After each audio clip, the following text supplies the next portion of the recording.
Hi there, kids. This is Mrs. McLeod. Hopefully you have had a chance this week to listen to the story Antlers Forever in the link that I sent. Today I'm going to be showing you how to do an art project where you make your own Orville Anderson Tarkington moose with drawing a picture and then getting some toothpicks and some glue and giving him some antlers. So what you will need is a piece of paper. And your family can pause the video as much as they need for you to draw this along with me. So we're going to start off with Orville's head. I like to think of it as a squished circle. So, or maybe the shape of a peanut, if you know what a peanut looks like. Any shape will do. So there's Orville's head. You can go ahead and draw that on your paper. You want to make sure you leave room at the top for his antlers. Next, you want to give him some little ears. I like to make mine look like a leaf. And you want to make the little circles on his head for where his antlers are going to go. He needs two little eyes, and I like to give him a big smile. You can make his smile look however you want. Next, I'm going to draw his neck. I'm just going to go two small lines coming down. Now it's time for his arms. You can make his arms look however you want. I thought I'd make mine going up to make him look happy. You could have one going up, one going down. One doing a dance move.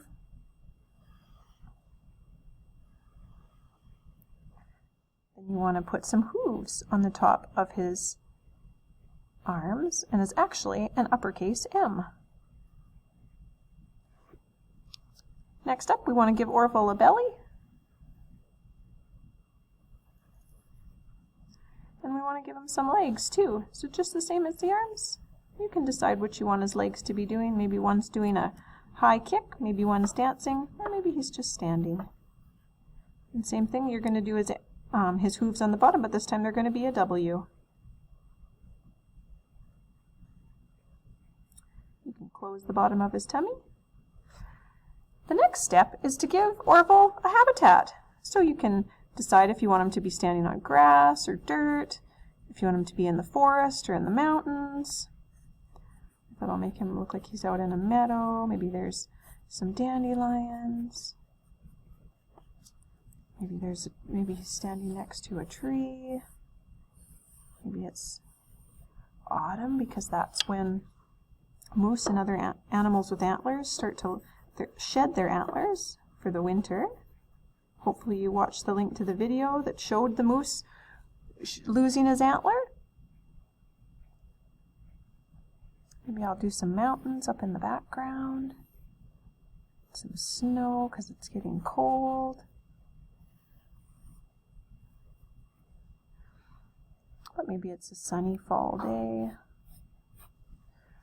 Then you're going to color it. I'm not going to color mine in the picture just so that you don't have to watch me color it, but you can decide how you want to color. You could use a crayon and shade in the background. You could use felts or pencil crayons. So the next step is going to be getting some glue and gluing on his antlers. So I like to use some liquid glue.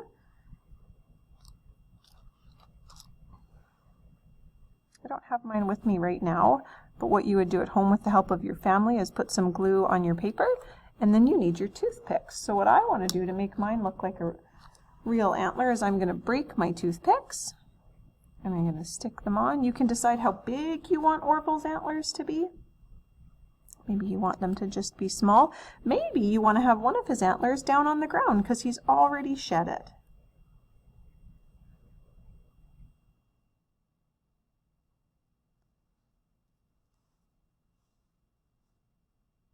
It's totally up to you. You can have one of the antlers on the ground, or you could have one up in the picture. And hopefully you guys have fun with that, with drawing your own Orville the moose, and hopefully you enjoyed learning about how moose and deer and elk shed their antlers in the fall to prepare for the winter because they get so heavy. And then in the spring, they grow back even bigger. Have a wonderful time, kids.